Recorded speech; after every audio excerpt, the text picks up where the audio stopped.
Hello everyone. आपका एक बार फिर से वेलकम करते हैं आज के हमारे इस फ्रेश वीडियो पे। तो आज इस वीडियो के अंदर मैं आपके साथ डिस्कस करने वाला हूं SBI Nifty index diet plan growth के बारे में। इसमें मैं आपसे डिस्कस करूंगा कि ये जो म्यूचुअल फंड है इसने पिछले 1 साल 3 साल या फिर 5 साल में क्या रिटर्न दिया है, आज के डेट में इसका एक एनएबी का प्राइस क्या है, ये कितने स्टार रेटिंग म्यूचुअल फंड है, इसमें आप मिनिमम एसआईपी अमाउंट क्या लगा सकते हैं और इसका फंड साइज क्या है। साथ ही साथ मैं आपसे डिस्कस करूंगा इसके अंदर कौन कौन सा स्टॉक लिस्टेड है, और अगर आप इस म्यूचुअल फंड के अंदर कुछ पैसा जमा किए होते तो पिछले 1 साल 3 साल 5 साल के अंदर आपको क्या रिटर्न देखने को मिलता। और लास्ट में मैं आपसे डिस्कस करूंगा कि क्या हमें SBI Nifty index diet plan growth के अंदर इन्वेस्टमेंट करना चाहिए या फिर नहीं करना चाहिए। अगर आपने ऑलरेडी इन्वेस्ट किया है तो आगे आप अपना एसआईपी या फिर लमसम के साथ क्या करेंगे। बात करते हैं SBI Nifty index diet plan growth. ये एक अदर म्यूचुअल फंड है जो कि इंडेक्स कैटेगरी के अंदर आता है और ये काफी हाई रिस्क म्यूचुअल फंड है। इसने जो पिछले 1 साल में रिटर्न दिया है वो रिटर्न है 27.76% का। 3 साल के रिटर्न की ओर बात करते हैं तो 3 साल में 16.93% का रिटर्न है। 5 साल के रिटर्न की ओर बात करते हैं तो 5 साल में 18.42% का रिटर्न है। और अगर एनुअल रिटर्न की बात करें तो एनुअल रिटर्न है 13.68% का। ध्यान देंगे अभी जो भी रिटर्न मैंने आपके साथ डिस्कस किया 1 साल 3 साल या फिर 5 साल का, ये इनका वन टाइम यानी कि लमसम का रिटर्न है। अगर आप एक बार में कुछ पैसा जमा किए होते तो आपको ये रिटर्न देखने को मिलता। अगर आप एसआईपी के थ्रू इन्वेस्टमेंट करेंगे तो रिटर्न आपको कुछ और मिल सकता है। तो क्या रिटर्न मिल सकता है ये चीज मैं इसी वीडियो के अंदर आपके साथ डिस्कस करूंगा। एनएबी के ऊपर बात करते हैं तो आज के डेट में इसका एक एनएबी का प्राइस है 226 रुपया 82 पैसा। रेटिंग की बात करें तो ये 2 स्टार रेटिंग म्यूचुअल फंड है। इसमें आप मिनिमम एसआईपी अमाउंट 500 रुपया लगा सकते हैं और इसका फंड साइज है 7940 करोड़ का। अब बात करते हैं कि अगर आप इस म्यूचुअल फंड के अंदर कुछ पैसा जमा किए होते तो फिर आपको क्या रिटर्न देखने को मिलता। इससे पहले अगर आपने अभी तक अपना इन्वेस्टमेंट स्टार्ट नहीं किया और स्टार्ट करना चाहते हैं तो इस वीडियो के डिस्क्रिप्शन में मैंने अपना डीमेट अकाउंट का रेफरल लिंक दिया है। अगर आप मेरे रेफरल लिंक से ज्वाइन करते हैं तो आपको कुछ रिवार्ड्स देखने को मिलेगा और आपको अकाउंट ओपनिंग या फिर अकाउंट मेंटेनेंस का कोई भी चार्ज नहीं देना होगा। बात करते हैं कि अगर आप इस म्यूचुअल फंड में 5,000 रुपया पर मंथ जमा किए होते तो 1 साल में आपका पैसा जमा होता 60,000, आपको मिलता 67,691 रुपया। यानी कि 1 साल में आपको एसआईपी के थ्रू करीब 13% के आसपास रिटर्न देखने को मिलता। 3 साल की बात करते हैं तो 3 साल में आपका पैसा जमा होता 1,80,000 रुपया, आपको मिलता 2,26,039 रुपया। यानी कि 3 साल में आपको एसआईपी के थ्रू करीब 25% का रिटर्न देखने को मिलता। और बात करें 5 साल का तो 5 साल में आपका पैसा जमा होता 3 लाख, आपको मिलता 4,62,709 रुपया। यानी कि एसआईपी के थ्रू 5 साल में करीब आपको 54% के आसपास रिटर्न देखने को मिलता। अब बात करते हैं कि अगर आप इस म्यूचुअल फंड में एक बार में 1 लाख रुपया जमा किए होते तो 1 साल में आपका 1 लाख रुपया 1,27,760 रुपया होता। 3 साल में आपका 1 लाख रुपया 1,59,874 रुपया होता।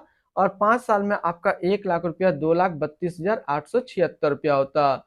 होल्डिंग की बात करते हैं तो इसके अंदर जो टोटल स्टॉक लिस्टेड है वो टोटल 50 स्टॉक लिस्टेड है।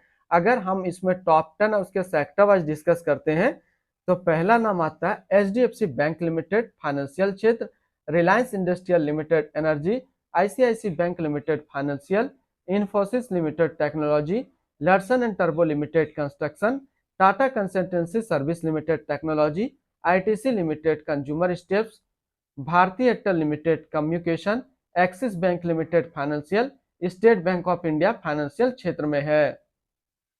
अगर इसकी होल्डिंग एनालिसिस की बात करें तो इक्विटी पे है 100%। अब इसकी इक्विटी सेक्टर एलोकेशन को अगर देखें तो फाइनेंशियल पे है 33.2, अदर्स पे 16.5, एनर्जी पे 15.7, टेक्नोलॉजी पे 12.5, ऑटोमोबाइल पे 8.1, कंज्यूमर स्टेट्स पे 7.9 और कंस्ट्रक्शन पे है 6.1%। यानी कि अगर आप एसबीआई निफ्टी इंडेक्स फंड के अंदर पैसा लगाते हैं तो आपका पैसा इन सारी कैटेगरी पे डिस्ट्रीब्यूट होकर के लगेगा। इसकी एडवांस रेशियो की अगर बात करते हैं तो इसका प्राइस टू अर्निंग रेशियो 23.53 और पीवी रेशियो 3.90। अगर आप इस म्यूचुअल फंड के अंदर अपना पैसा इन्वेस्ट करना चाहते हैं तो फिर मिनिमम लमसम 5,000 रुपये का करना होगा। और अगर आप एसआईपी के थ्रू अपना इन्वेस्टमेंट करेंगे तो 500 रुपया से स्टार्ट कर सकते हैं। अब हम लोग रिटर्न एंड रैंकिंग के ऊपर बात करते हैं और यहीं पे आपको समझ में आएगा कि क्या हमें एसबीआई निफ्टी इंडेक्स फंड के अंदर इन्वेस्ट करना चाहिए या फिर नहीं करना चाहिए।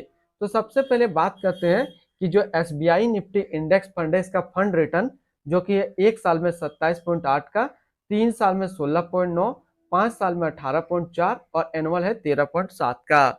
वहीं पे इस कैटेगरी का जो एवरेज रिटर्न होता है यानी कि अदर इंडेक्स म्यूचुअल फंड का, एक साल में 39.7, 3 साल में 18.8, 5 साल में 19.7 का रहता है। तो यहाँ से देखेंगे ये म्यूचुअल फंड एक साल, 3 साल या फिर 5 साल में हमेशा अपना कैटेगरी एवरेज से कम रिटर्न दिया है और ये इंडेक्स म्यूचुअल फंड टॉप 5 में अपना जगह कभी भी नहीं बना पा रहा है। यानी कि अगर आप एक इंडेक्स म्यूचुअल फंड ढूंढ रहे हैं जो कि काफी अच्छा परफॉर्मेंस दे सके आपको, तो ये आपके लिए अच्छा विकल्प नहीं है, आप इसके अंदर इन्वेस्टमेंट मत कीजिए। अगर आपने ऑलरेडी इन्वेस्ट किया हुआ है तो फिर आगे आप अपना SIP या फिर लमसम को कंटिन्यू रखेंगे, क्योंकि लॉन्ग टर्म में कहीं ना कहीं 6-7 साल में ये अपना कैटेगरी एवरेज रिटर्न को बीट करके आपको ज्यादा रिटर्न देगा। अगर आपने सिर्फ देखने के लिए इस म्यूचुअल फंड को सर्च किया है तो फिर आप इसके अंदर इन्वेस्टमेंट मत कीजिए। तो आप किस इंडेक्स म्यूचुअल फंड के अंदर इन्वेस्टमेंट कर सकते हैं उसकी जानकारी अभी मैं इसके आसपास जो सिमिलर फंड्स बताऊंगा आप इसके अंदर कर सकते हैं। जैसे कि एक जो सबसे बेस्ट है UTI Nifty 200 momentum 30 index fund direct growth. दूसरा आप इसके अंदर भी इन्वेस्टमेंट कर सकते हैं Kotak Nifty next 50 index fund direct growth. तीसरा एक और है TSP Nifty next 50 index fund direct growth and चौथा UTI Nifty next 50 index fund direct growth. तो आप ये 4 इंडेक्स म्यूचुअल फंड के अंदर अपना इन्वेस्टमेंट किसी एक में कर सकते हैं।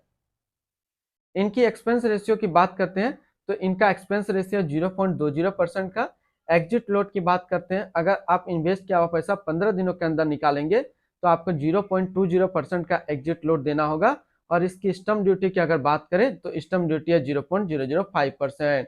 इसके टैक्स इंप्लानेशन की बात करते हैं, अगर आप इन्वेस्ट किया हुआ पैसा एक साल के अंदर निकालेंगे तो जो भी आपका रिटर्न होगा उस पर 20% का आपको टैक्स पेमेंट करना पड़ेगा।